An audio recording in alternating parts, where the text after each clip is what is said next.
We're taking this, we're taking this, we're taking this, we're taking this, we're taking this, we're taking this, we're taking with a pinch of salt.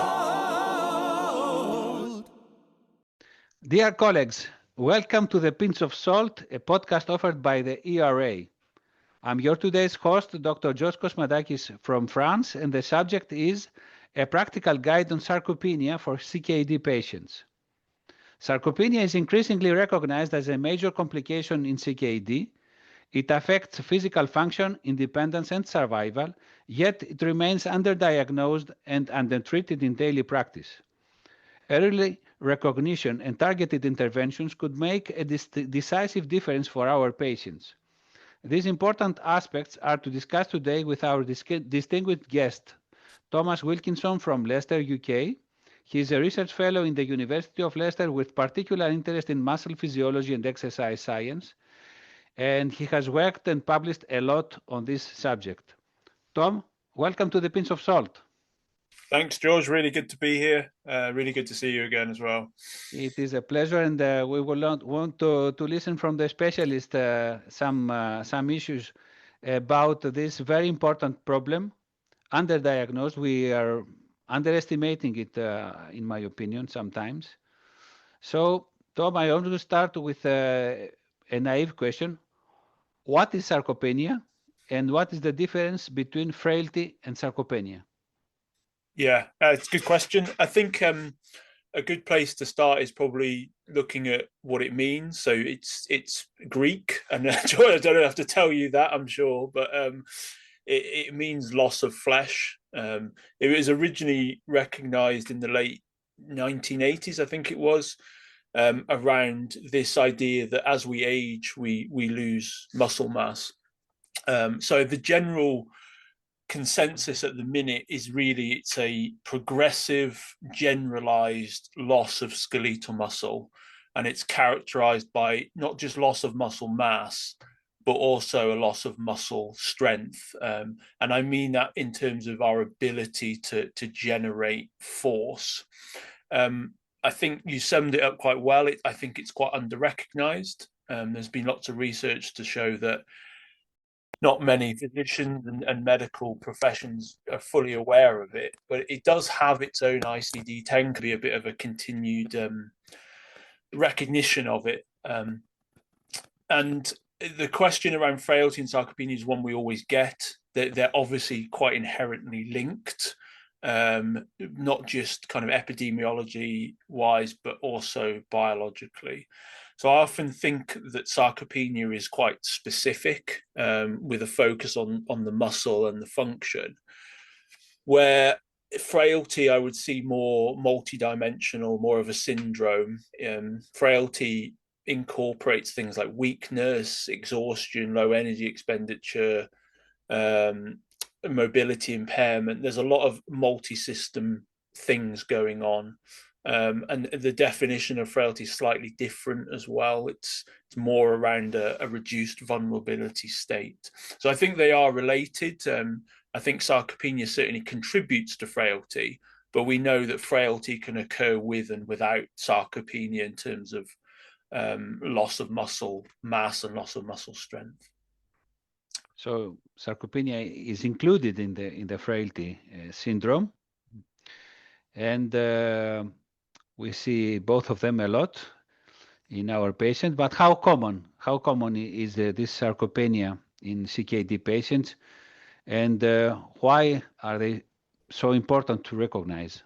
Yeah, I mean, so how common it is really depends on how we think about what sarcopenia is, right? And I think going back to your earlier point about it being under-recognized, a lot of that under-recognition comes from just the bit of the mess that sarcopenia is in terms of how we diagnose it, how we define it, how we measure it.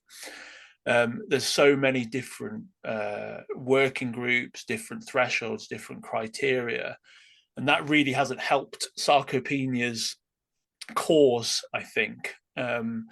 So we did a meta-analysis a couple of years ago. This was led by some colleagues in Brazil, and we looked at the prevalence of sarcopenia across different stages of CKD and the different definitions and diagnostic criteria. And overall, what you see is around 25% of people with chronic kidney disease have sarcopenia, so both low muscle mass and low muscle strength. So around one in four. Now, obviously, that differs with stage. People on dialysis and transplantation tend to have slightly higher prevalence of sarcopenia. So you may be looking at a third. And then people with earlier stage CKD tend to have slightly lower. So yeah, around about one quarter. But again, it depends on how we define it. And in terms of why this is important, I think you said in your introduction quite nicely, we know that sarcopenia and the presence of sarcopenia is linked with not only increased morbidity and mortality and clinical outcomes, which are obviously very important, but from a patient perspective, we know that they're associated with higher levels of disability, lower quality of life, poorer physical function, less ability to do activities of daily living. So it's associated with lots of different clinical and patient level outcomes. And we've done some work using something called the UK Biobank in Leicester. And we were able to show that people with CKD and sarcopenia had almost a third higher hazard of mortality compared to the people without sarcopenia. And we also showed that sarcopenia was associated with an increased risk of end-stage renal disease as well. So it has some real significant issues, both clinically and from a patient perspective. So sarcopenia kills, and it kills in a very bad quality of life context. So people are dying in suffering.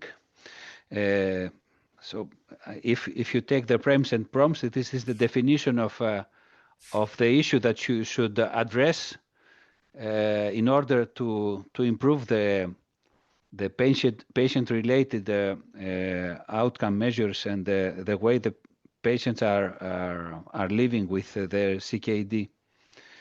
But as you said, sometimes I'm a little bit lost with all these screening tools. There are more and more phenotypical, more and more instrumental tools, and you are a specialist on the matter. And the next question is naturally, in your opinion, what are the best tools for screening and assessing sarcopenia in our daily nephrology practice?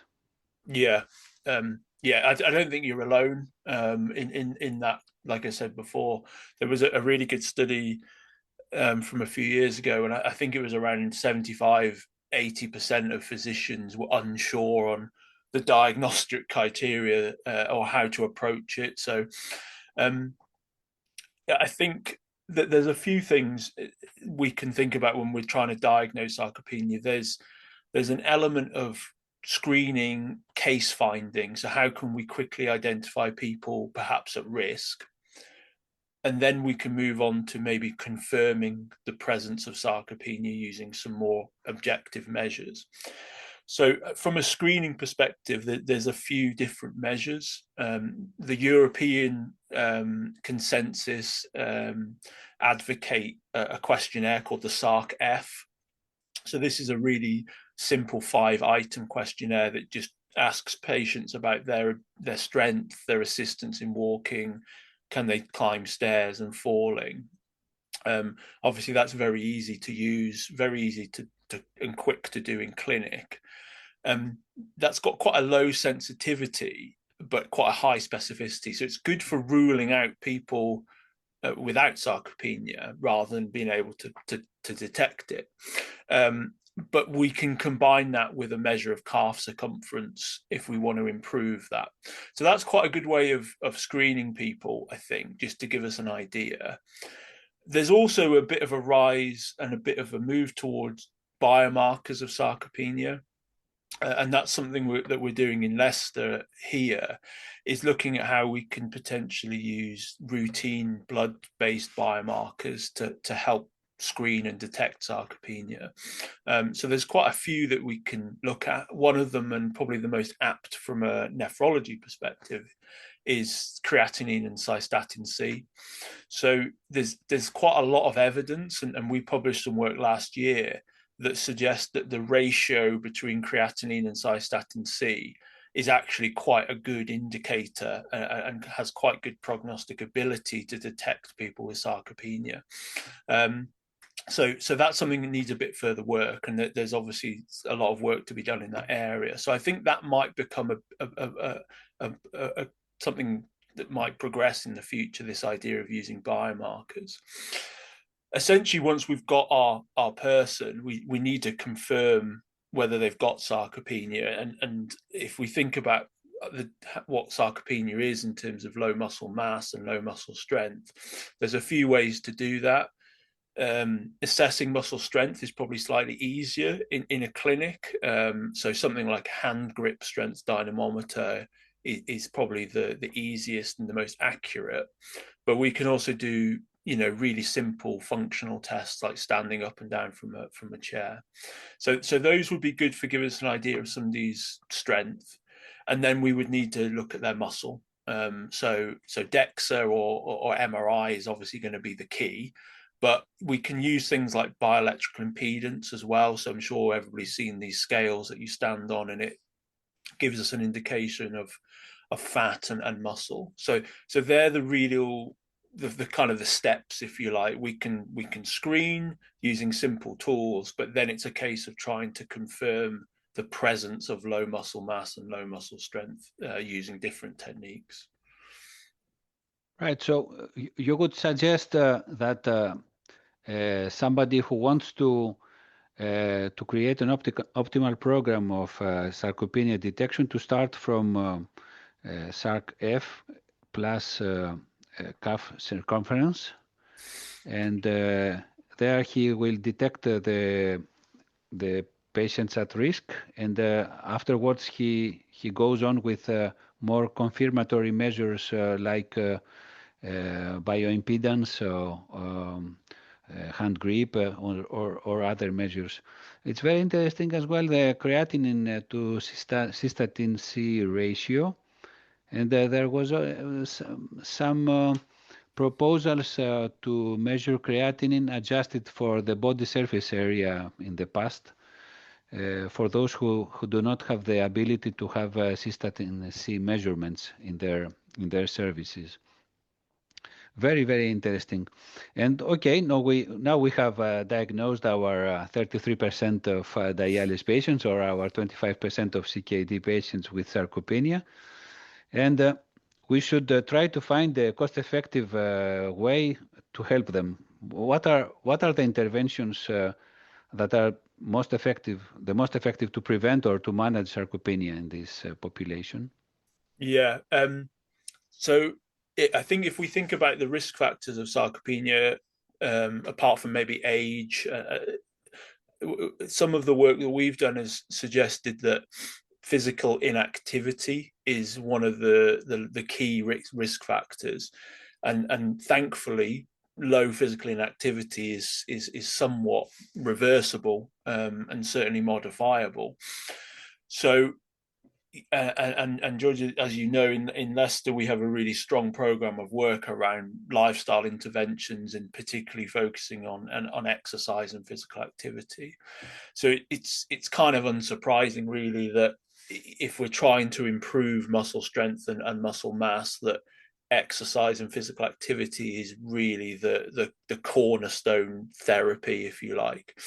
Now, clearly, trying to get people to be active and do exercise is a whole other conversation. But the strongest evidence for improving sarcopenia is from a progressive resistance training, so strength training, weight training. So because we know that's what's going to counter the loss of muscle mass. So, structured progressive resistance training is going to be key. And if we can combine that with aerobic-based exercise, then clearly that's going to have a more synergistic effect. So I think the number one intervention is going to be physical activity and exercise with a focus on resistance training. I also think we need to think about nutritional interventions as well, which can be always a bit of a tricky area in CKD, what with protein restriction and protein intake. But we know that protein is key to addressing muscle loss, and certainly maintaining sufficient energy intake is really important. So there's a nutritional element to this, from a protein perspective, but also potentially things like vitamin D. We know that vitamin D deficiency is obviously very high in people with CKD, and we know that vitamin D is really important for muscle. So there may be an element of trying to optimize vitamin D as well. So I think those are probably the two elements that are the most modifiable: exercise and physical activity, combined with an appropriate nutritional strategy for that person. But clearly those are quite difficult and complex interventions for people. Right. So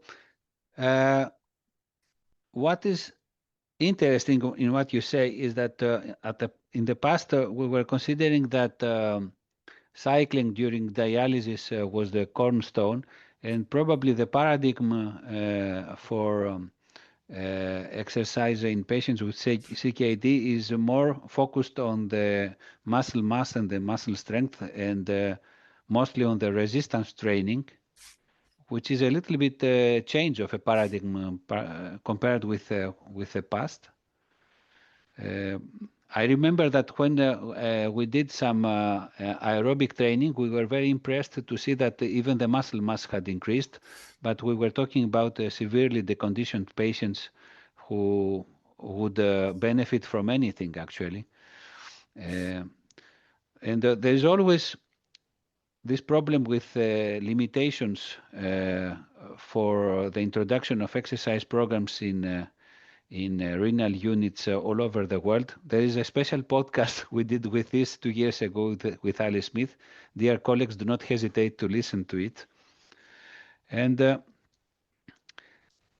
in order to convince our colleagues, I think we should share with the others how can this multidisciplinary care, the nutrition and the exercise, can improve the outcomes for these patients. What is the data? And I think we have a lot of data that is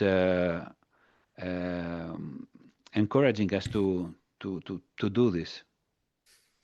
Yeah, I mean, I saw I can't remember where it's from, whether it's a paper or someone, but it was talking about sarcopenia not just being a muscle problem, right? It's a nutrition problem, it's a metabolic problem, it's a physical inactivity problem, it's a social problem, it's lots of different things.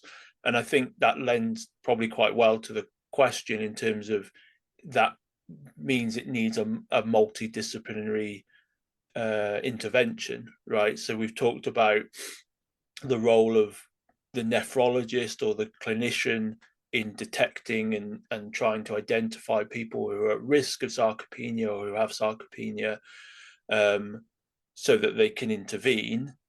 We also then need to think about what interventions we do. So whether that's dietitian and making sure that the dietitian is appropriately trained to address certainly things like the protein inadequacy or protein intake, and then the exercise element of it. So not just having potentially a physiotherapy, but having access to structured exercise programs, particularly around resistance training to help combat the muscle loss. So I do think it does require a multidisciplinary approach, and we know that things like behavior change and getting people to adhere to these types of things is tricky. So that's where you also might have renal psychologists or renal social workers as well to help with that. So it really is. It isn't just a muscle problem. It really is a kind of a much greater issue in these people, and it lends itself very well to a needing a multidisciplinary team, I think, to help address that. So this is a complicated problem, and you need a lot of different kind of specialists to improve the outcomes. Just a question: when you say resistance training, what do you mean? During dialysis, out of dialysis, CKD, outpatient clinics? Resistance. So I think, like you said before, we can get people from a dialysis patient perspective, we can get people to exercise whilst on dialysis and deliver a relatively effective aerobic dose. But clearly, to have greater impact on the muscle and particularly their function, we need to introduce some form of resistance exercise. So this would be weight training, using weights, strength-based training. Now, where that takes place could be anywhere, right? So ideally, you would have access to a gym with a supervisor who can help you progress through the different exercises and tailor it. But that's not going to be available to everyone. So we know that just doing body weight stuff at home can be quite effective. But as you touched on before, some patients are so deconditioned that even just really light aerobic exercise on a bike will actually elicit some muscle response. So yeah, resistance exercise really is key, and that does require maybe some more equipment than something like aerobic exercise, for example. But you can easily do it at home with very basic equipment. Right. So, dear colleague, the message is that you shouldn't hesitate to try to help your patients because sarcopenia kills. Right, Tom. Now I will get to the most get to know you question to close. If you were in a desert island, which book, luxury item, and 2 songs would you take with you? I said to you before we started that this was harder to prepare for than the actual questions you gave me. So the book, I'm not a massive reader. I find I read too much in the day that I don't want to read anything else at home. But there's a book called Happy by Derren Brown, which I've read a couple of times, which I enjoy. I don't know if you've come across him. I don't want to say a magician, but he's a UK-based psychologist type showman entertainer, and it's based around stoicism and quality of life, etc. So that would probably be my book. It's pretty big as well, so it'd keep me occupied. The luxury item, I went round a little bit, so I settled on some Lego because I thought that would keep me entertained. It could just be a box of Lego, and I'm sure my 10-year-old or self would enjoy that. So Lego would be my luxury item, and then the songs again. It change this. If you asked me this tomorrow, it would probably be different. But my songs would be there's a young magician called Andrew Cushion. So he has a song called Memories, which I enjoy listening to at the minute. And Karina Round Backseat is my second choice. So hopefully they will make a good addition to your to the playlist.